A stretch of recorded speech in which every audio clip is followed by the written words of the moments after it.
대림절기에 주님의 사랑과 은총이 사랑하는 우리 찬양교회 성도님들의 가정과 자녀들 또 일터와 저희 교회 위에 충만하기를 간절히 바랍니다. 오늘 주시는 말씀 같이 보시겠습니다. 마태복음 10장 34절에서 39절입니다. 한 절씩 교독식으로 읽고 마지막 39절은 다 함께 읽겠습니다. 내가 세상에 화평을 주러 온 줄로 생각하지 말라. 화평이 아니요 검을 주러 왔노라. 내가 온 것은 사람이 그 아버지와 딸이 어머니와 며느리가 시어머니와 불화하게 하려 함이니 사람의 원수가 자기 집안 식구리라. 아버지나 어머니를 나보다 더 사랑하는 자는 내게 합당하지 아니하고 아들이나 딸을 나보다 더 사랑하는 자도 내게 합당하지 아니하며 또 자기 십자가를 지고 나를 따르지 않는 자도 내게 합당하지 아니하니라. 자기 목숨을 얻는 자는 잃을 것이요 나를 위하여 자기 목숨을 잃는 자는 얻으리라. 아멘. 어떤 한 중년 부인이 친구들하고 이야기하다가 이런 말을 했습니다. 꼭 성탄절만 되면 우리 집에는 수염난 키 큰 남자가 어깨에 이 큰 이 주머니를 메고 와. 친구들이 물었습니다. 에이 설마 그게 정말이야? 그럼 대학 간 아들이 기숙사에서 빨랫감을 한 보따리 싸서 오거든. 성탄절에 저희는 서로 선물을 주고 받습니다만 역시 가장 좋은 선물은 집 떠났던 아이들이 또 멀리 있던 식구가 돌아오는 것일 겁니다. 학교 갔던 자녀가 결혼해서 집을 떠난 자녀, 또 직업 때문에 멀리 떨어져 있던 식구가 다시 만날 때 그것은 정말 큰 기쁨이 아닐 수 없습니다. 성탄절은 이렇게 떠났던 가족이 돌아오고 오랫동안 보지 못하던 얼굴들도 다시 보고 그동안 서먹서먹했던 것도 풀고 서로 카드도 보내고 이렇게 안부를 묻는 선물을 주고받으며 축하하는, 오늘 찬양도 우리가 함께 불렀죠. 하늘에는 영광이요 땅에는 평화로다. 기쁘다. 구주 오셨다. 기쁨과 평화와 평안이라는 단어가 참 잘 어울리는 절기입니다. 근데 과연 그럴까요? 과연 성경에서 성탄, 예수님께서 이 세상에 오심을 그런 분위기로 그리고 있을까요? 오늘 우리가 함께 읽은 본문만 보시더라도 그래요. 예수님이 세상에 오심에 대해서 마태복음 본문은 이런 대학 가느라 혹은 결혼해서 가정을 꾸렸기에 집단의 자녀가 돌아오는 그 기쁨, 가족이 오랜만에 다 한자리에 모여서 식사하는 평안함, 이런 단어들과는 전혀 어울리지 않는 말씀을 하시거든요. 사실 오늘 본문 몇 구절 위에 마태복음 10장 12절에 이렇게 보면 이렇게 쓰고 계세요. 또 그 집에 들어가면서 평안하기를 빌라고 제자들에게 주님께서 명령하시잖아요. 그런데 같은 장 몇 구절 아래 내려와서 오늘 우리가 읽은 34절에 보면 내가 세상에 화평을 주러 온 줄로 생각하지 말라. 화평이 아니라 검을 주러 왔노라 하십니다. 이 몇 구절을 사이에 두고도 앞뒤가 맞지 않아요. 성경은 분명 부모를 공경하라고 한 걸로 우리는 알고 있습니다. 심지어 디모데전서 5장 8절에는요, 누구든지 자기 친족, 특히 자기 가족을 돌보지 아니하면 믿음을 배반한 자요 불신자보다 더 악한 자니라고 하셨어요. 그런데 이럴 수가 있느냐고요. 이렇게 상반된 말씀을 주님께서 하실 수가 있으세요? 오늘 말씀에는 분명 예수님께서 이 땅에 오신 것이 사람이 그 아버지와 딸이 어머니와 며느리와 시어머니가 불화하게 하렴이라 그러셨다고요. 사람의 원수가 누구요? 자기 집안 식구라고 그러시잖아요. 자기 집안 식구. 여러분 이거 어려운 말 아닙니까? 성경 읽으면 사실 이 구절에서 막히신 분들도 꽤 계실 거예요. 이게 과연 무슨 말씀인가? 예수님께서 어떤 의도로 이 말씀을 하신 걸까? 여러분 사실 불교에도 이와 비슷한 의미 아주 유명한 말이 있습니다. 살불살조라는 말이 있어요. 중국 당나라 말기에 임재선사가 남긴 말이라는데 부처를 죽이면 부처를 죽이라는 거예요. 조사를 만나면 조사를 죽이고 부모 친척을 만나면 부모 친척을 죽이라는 말씀이래요. 물론 문자 그대로 육체적 살인을 하라는 말은 아니겠죠. 그 의미는 이런 거예요. 우상을 깨라. 부처 조사라는 기존 전통과 틀에 갇혀서 깨달음의 경지에 이르지 못한다면 과감히 그 틀을 깨고 뛰어넘어서 내 갈 길을 가라. 그 메시지죠. 부모, 친척, 그 육신의 정에 집착하지 말아야 한다. 오늘 마태복음 본문에서 주님께서 하신 말씀의 의미도 그와 상당히 비슷합니다. 칼은 전쟁, 다툼을 의미하잖아요. 나라와 나라, 이 편과 저 편, 혹은 개인과 개인 사이가 나뉘고 갈라졌음을 뜻해요. 칼을 둔다라는 것은, 검을 주노라 하신 것은 그 사이에 나뉘고 갈라지고 쪼개지고 이런 걸 의미하죠.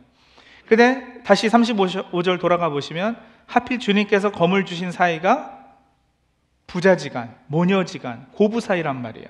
아버지와 아들을 갈라놓으시고 어머니와 딸 사이에 칼을 두셔서 갈르시고 며느리와 시어머니를 갈라놓으시려고 주님께서 이 땅에 오셨다는 거예요.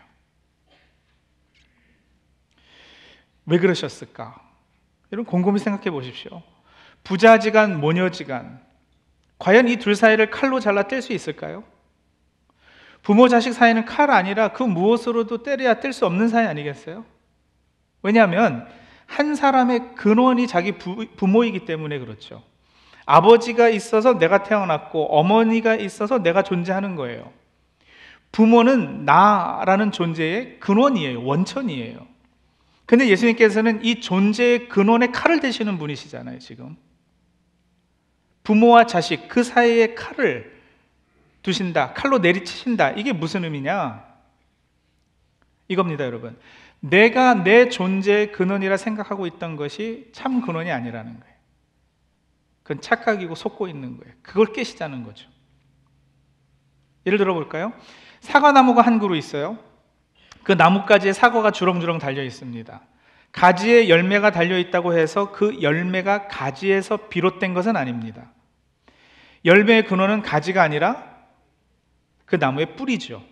엄격히 말하면 가지를 잘라내어도 뿌리가 살아있으면 사과는 열려요.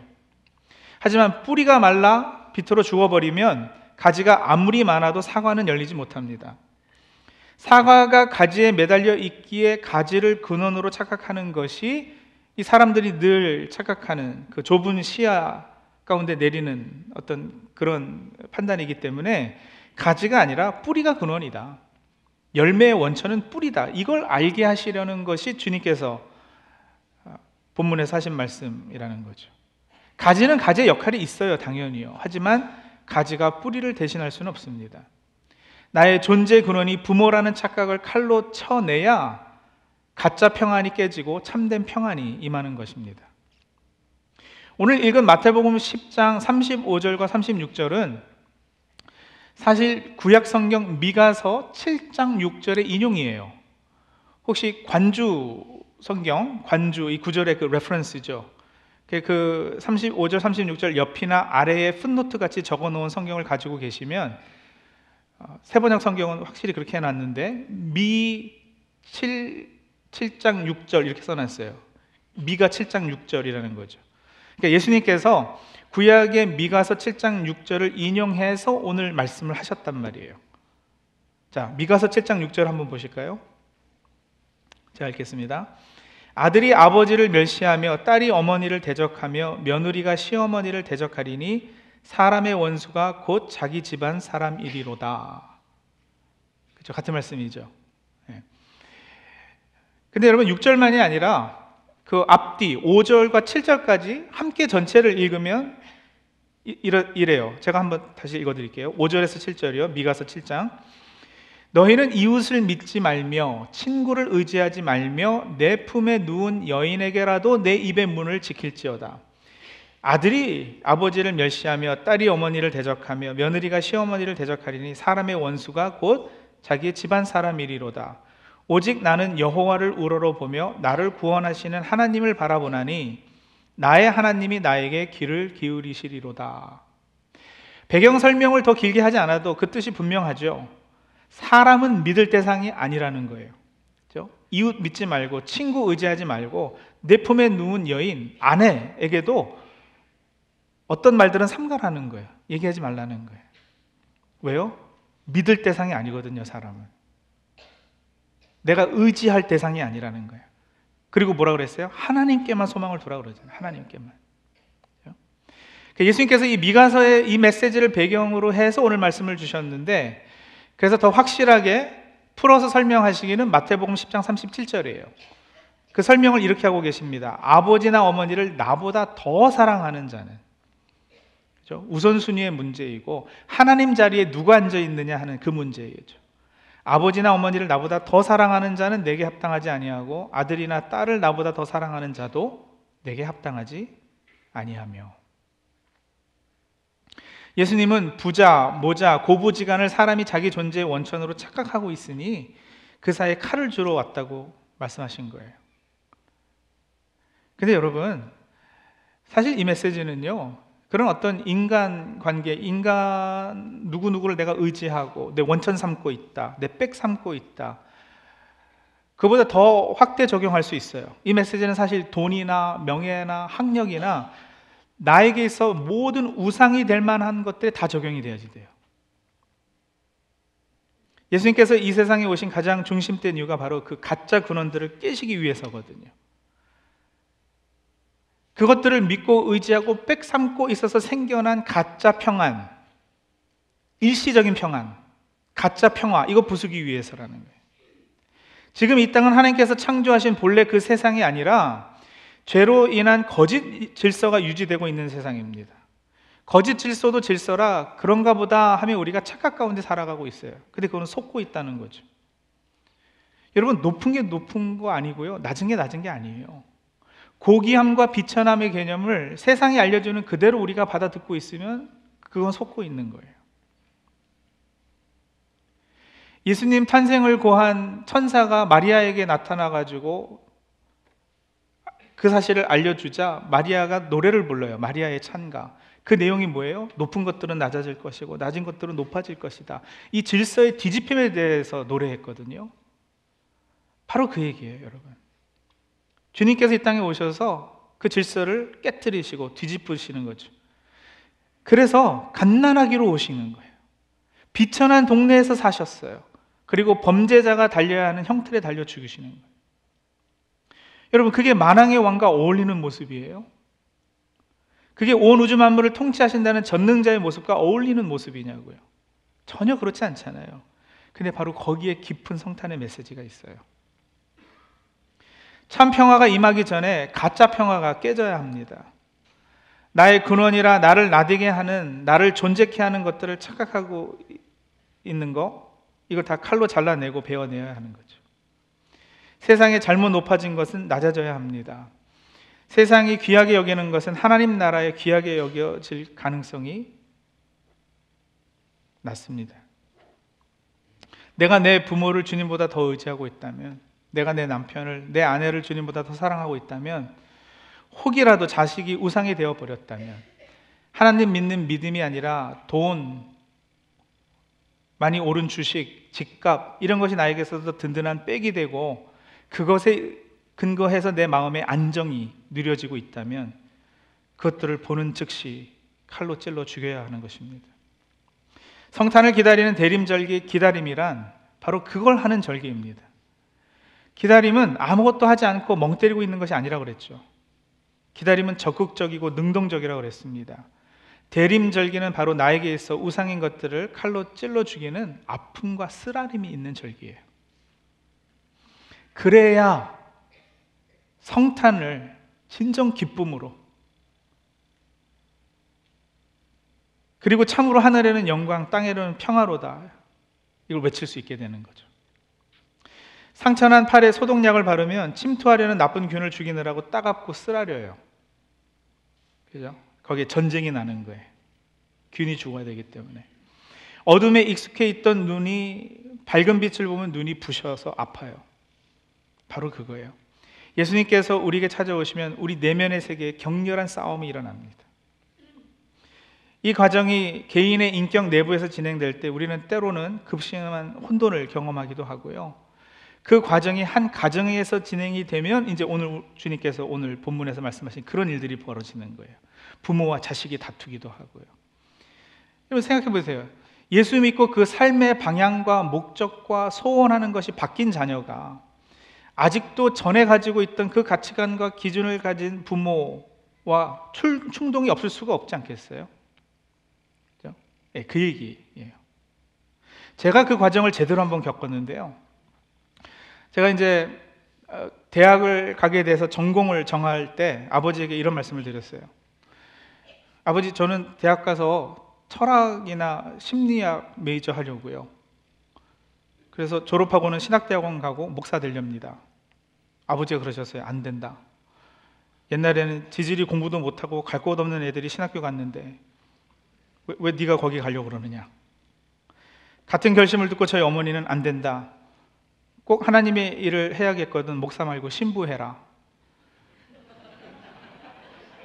신부는 적어도 결혼해서 자기 마누라하고 아이들까지 고생시키지는 않으니까 여러 사람 고생시키지 말고 너 혼자 해라.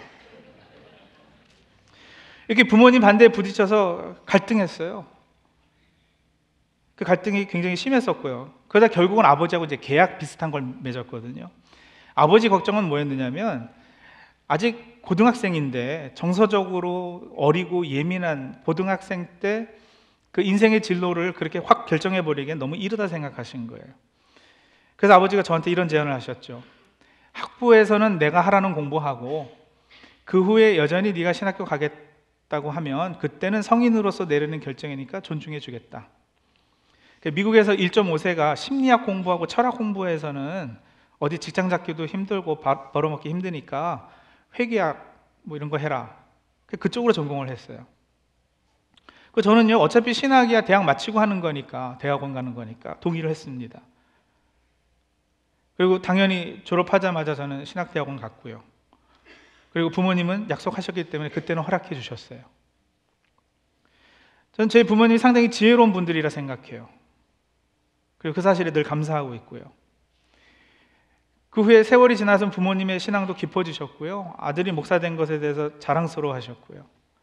어머니는 권사님 되셔서 늘 아들의 목회를 위해 기도해 주셨습니다. 그러나 그렇게 되기까지 그 과정 가운데는 심한 갈등이 있었다고요. 불화가 있었어요. 한 번은요, 그 불화가 너무 심해가지고 제가 가출을 했다니까요.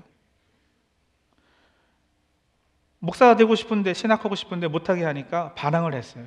그래서 여러분, 제가 한때 가출 청소년이었습니다. 가출해가지고 간 곳이 어디였느냐면 기도원이었어요. 기도원에 들어가서 금식하고 있었는데 저희 부모님이 교회 담임 목사님 찾아가가지고 이런 이야기를 다 하니까 담임 목사님이 기도원으로 찾아오셨어요. 그래서 이제 설득하신 거죠. 네 마음 충분히 이해한다. 근데 일단은 집으로 돌아가야 되지 않겠냐. 그리고 같이 천천히 시간 두고 부모님 설득하자. 그래서 다시 집으로 돌아왔죠. 내가 온 것은 사람이 그 아버지와 불화하게 하려 함이니. 무슨 말씀인지 저는 아주 뼈저리게 체험했는데요. 성령께서 우리 삶에 개입하시고 다스리기 시작하시면요, 그동안 내가 알고 믿고 있고 익숙해져 있던 것에 새로운 질서가 생기기 시작합니다. 그동안 내가 기준 삼고 목적 삼았던 것이 흔들리기 시작합니다. 흔들리다 무너지고요, 이게 순식간에 뒤집히는 거예요.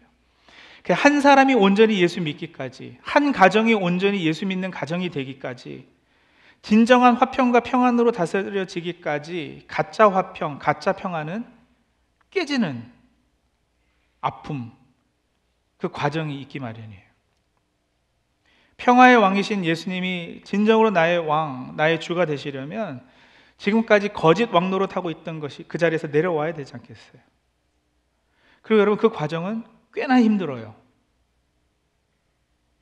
그래서 지금도 이슬람권이나 공산권에는 예수 믿기 시작하는 사람 중에서 가족에게 버림받고 사회에서 따돌림 받는 그런 일이 허다하죠. 예수의 제자가 된다는 것은 여러분, 그런 결단, 그런 각오를 요구하는 거예요.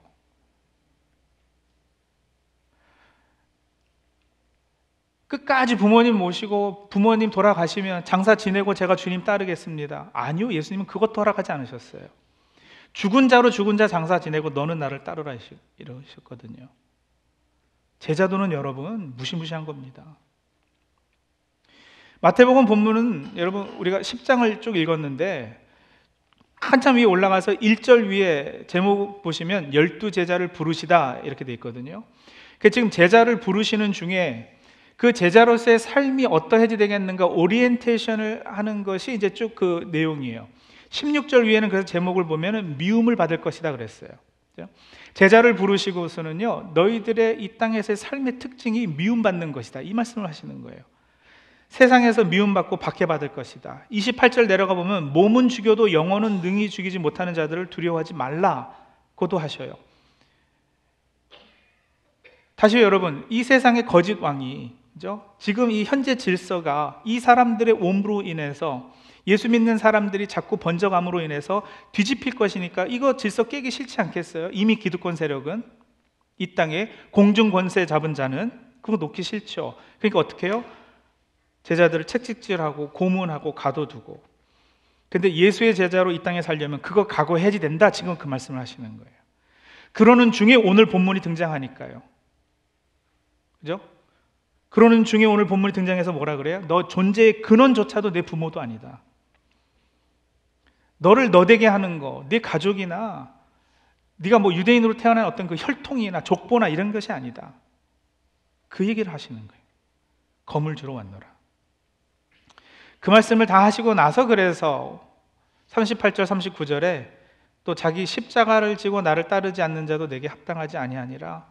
자기 목숨을 얻는 자는 잃을 것이요 나를 위하여 자기 목숨을 잃는 자는 얻으리라 하신 겁니다.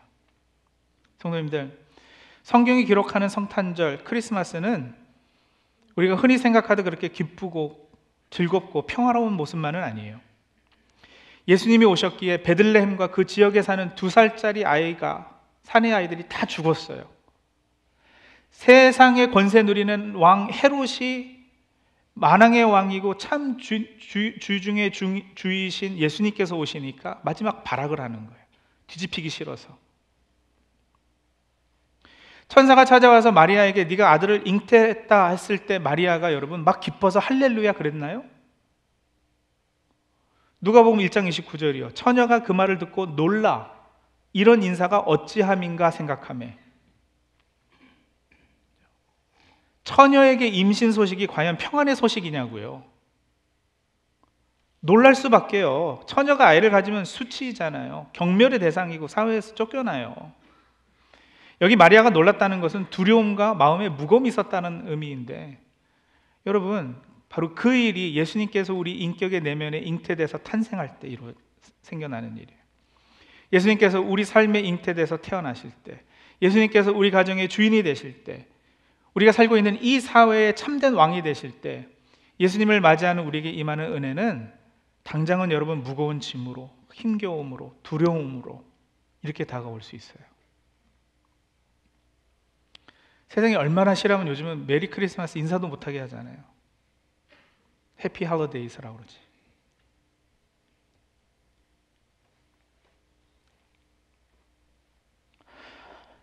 죄악, 잘못과 추악함으로 가득한 내 삶과 이 사회, 이 천하가 뒤집혀지는 것이야말로 진정한 의미에서 모든 것이 바로 세워지고 올바로 되는 것입니다.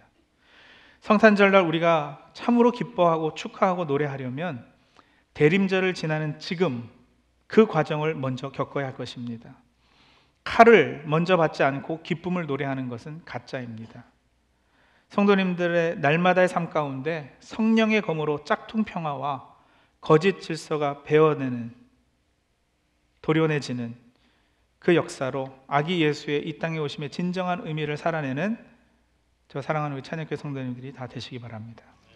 같이 기도하시죠.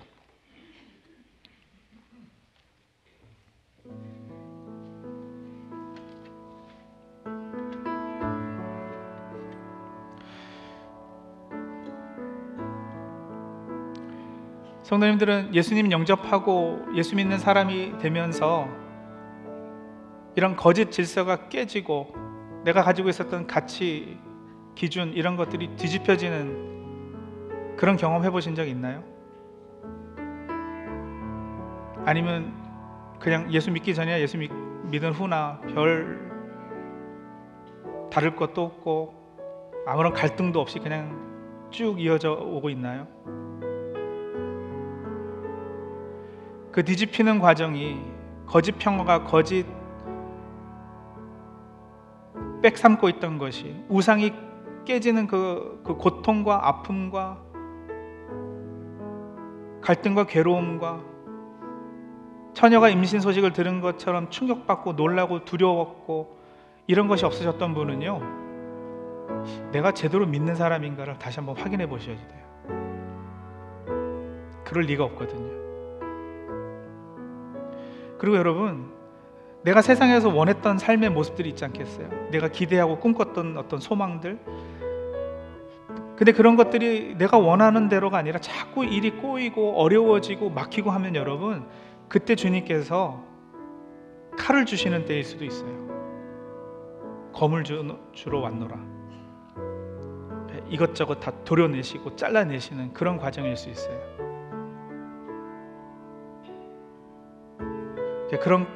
과연 그런가 한번 지금 이 시간 주님과 대화하면서 한번 여쭤보세요. 하나님, 제가 세상에서 살면서 기대했던 이런 것들이 내 뜻대로 안 이루어지고 있는데 혹시 주님께서 그 가운데 역사하고 계신 거 아닙니까? 혹시 그것이 내 거짓 빽이 될까봐, 우상의 자리에 올라설까봐 하나님께서 도려내시는 거 아닙니까? 여쭤보시고요, 그렇다는 음성 들으면 오히려 감사로 받으시고요,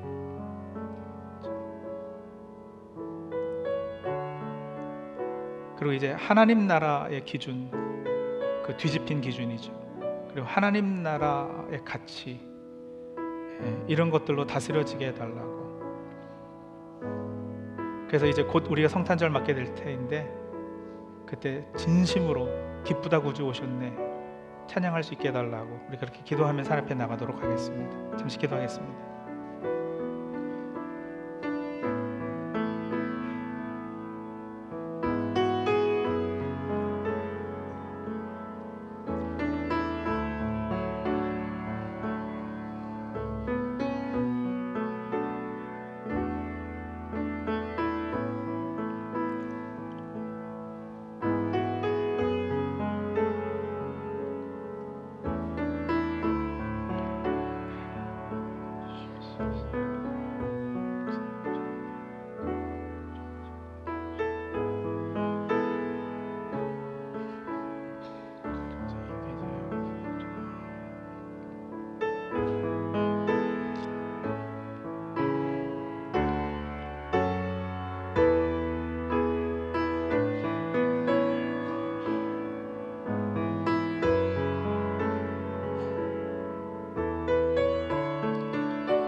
칼을 주려고 이 땅에 오신 주님을 환영하고 맞아드립니다.